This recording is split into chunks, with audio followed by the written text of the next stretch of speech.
Invité. Oui, bonjour Daniel Obono. Vous êtes député La France Insoumise de Paris. Jamel Mazy le disait, l'assurance chômage, il y a une réforme qui a été annoncée cette semaine. Et aujourd'hui, nous apprenons dans la tribune du dimanche qui révèle que l'exécutif travaillerait à rallonger la carence en cas d'arrêt maladie pour les salariés du public. Il faut faire des économies, nous dit-on. Comment vous qualifiez ces décisions, le tour de vis sur l'assurance chômage et le délai de carence qui serait allongé ? Je pense que le gouvernement est empêtré dans les conséquences de sa propre politique. Je rappelle que Bruno Le Maire est ministre des Finances depuis 6 ans maintenant. Et sa politique a produit les résultats actuels pour lesquels il justifie les réformes qui ont été annoncées et qui vont s'en prendre toujours aux salariés malades, ce qui risque de provoquer des retards de prise en charge sanitaire et donc va coûter encore plus cher, ou alors aux chômeurs et chômeuses privés d'emploi dont la majorité n'est déjà pas indemnisée. Donc on voit que ce sont des économies de bout de chandelle et surtout qu'ils continuent à avoir une vision économique qui consiste à s'attaquer aux personnes qui devraient être protégées plutôt que là où il y a les moyens, là où il y a les réserves et l'argent. Qu'est-ce qu'il faudrait faire d'après vous ? Parce qu'il va bien falloir la régler, cette dette.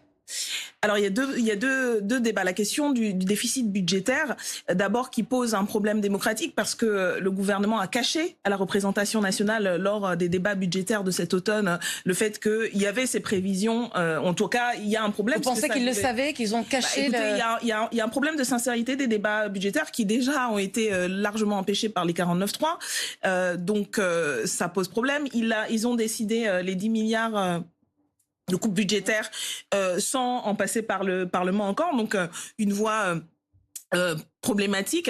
Et donc on va voir là s'il y a un budget rectificatif qui permettrait enfin que la représentation nationale alors apparemment ça passerait pas tout de suite par le budget rectificatif parce qu'il y a la crainte d'un 49.3 ce qui pose quand même un problème démocratique et d'une motion de censure, y compris le fait que c'est ce même gouvernement qui a décidé tout seul alors qu'il était alerté. Nous avions alerté et nous alertons depuis des années sur le fait que les choix politiques d'austérité, de restrictions budgétaires vont conduire à la pente récessionniste que l'on connaît aujourd'hui, parce que la contrainte de la dépense publique, en fait, a des conséquences ensuite sur le développement économique. Et donc, il faut mener une toute autre politique, et nous le disons, nous avons interpellé le ministre là-dessus. Mais quelle politique il faudrait mener ? Parce qu'il va bien falloir la rembourser, cette dette, il va bien falloir renflouer le trou de la dette, sinon on va finir en banqueroute, comme à l'époque la Grèce. Non, je pense qu'on est très loin quand même d'une situation de ce type-là. La France a des ressources, il y a de la richesse qui est un pays riche. Il y a de la richesse qui est produite. La question, c'est comment elle est répartie.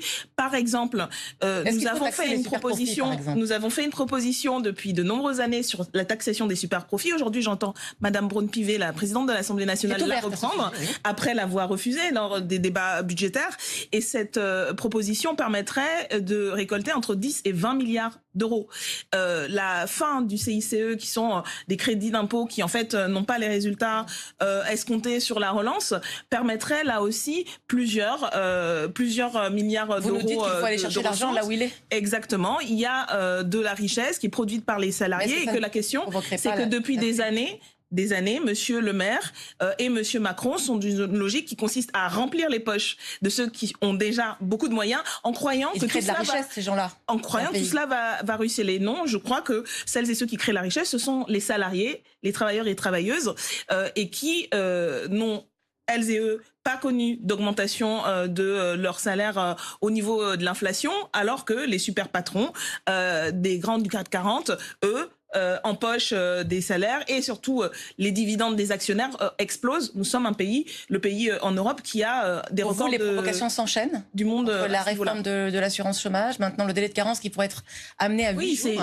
au lieu de 3. C'est une guerre sociale qui est menée depuis des années par ce pouvoir et on voit y compris dans leur propre logique, puisque ces gens-là n'arrête pas depuis des années de nous expliquer qu'ils sont les Mozart de la finance ou autres qualificatifs pour expliquer pourquoi il faut toujours contracter les dépenses et surtout sur le dos des Français et des Françaises qui n'en peuvent plus. Je crois qu'il y a une situation sociale, économique explosive pour la majorité de la population qu'on pourrait apaiser et soulager s'il y avait une autre politique qui, par des besoins et qui prend l'argent où il est, parce qu'il y a de l'argent, et décide de le répartir autrement. En tout cas, c'est la politique que nous proposons depuis longtemps. Vous allez pouvoir le dire, ça, à Gabriel Attal, en direct, mercredi, 3/4 d'heure de face à face, les députés face à Gabriel Attal, seul en scène à l'Assemblée nationale. Il sera le seul à répondre aux questions de tous les députés.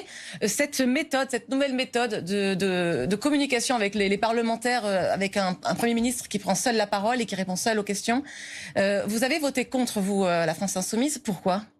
Parce que l'Assemblée n'est pas le cadre des opérations de communication du Premier ministre. Je vous rappelle que le rôle des députés est de contrôler l'action de gouvernement, de pouvoir obtenir des réponses précises sur les politiques qui sont menées. Nous parlions tout à l'heure de la question des politiques économiques. On voit les conséquences aujourd'hui. Je crois que Monsieur le maire devrait répondre et passer du temps à répondre aux questions légitimes que nous nous posons.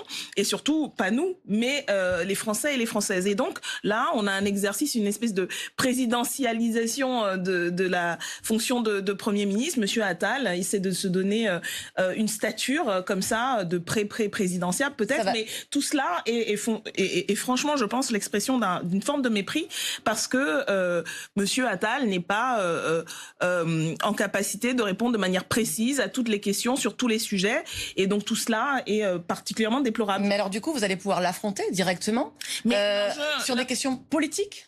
Non, parce que l'enjeu, ce n'est pas un affrontement. Je vous rappelle que les ministres, le Premier ministre, le gouvernement vient à l'Assemblée nationale pour rendre des comptes. Il doit rendre des comptes à la représentation nationale, ils doivent répondre de manière précise, nous devons être en mesure de contrôler l'action. Alors si c'est pour entendre les éléments de langage répétés sur tous les tons, par des exercices de style, pour tout ça endormir tout le monde, franchement, ça n'a absolument aucun intérêt. Vous pourriez boycotter l'épisode du mercredi ? Nous verrons ce qu'il en est. Nous n'avons pas l'habitude de nous soustraire à nos responsabilités, puisque c'est notre rôle.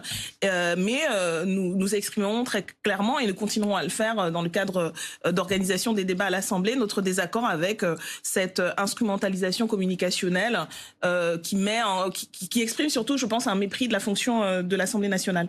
Le 9 juin, les européennes, le scrutin européen, et Jean-Luc Mélenchon, qui est sur la liste de la France Insoumise, en position non éligible, tient des meetings, mais seul, sans Manon Aubry, la tête de liste.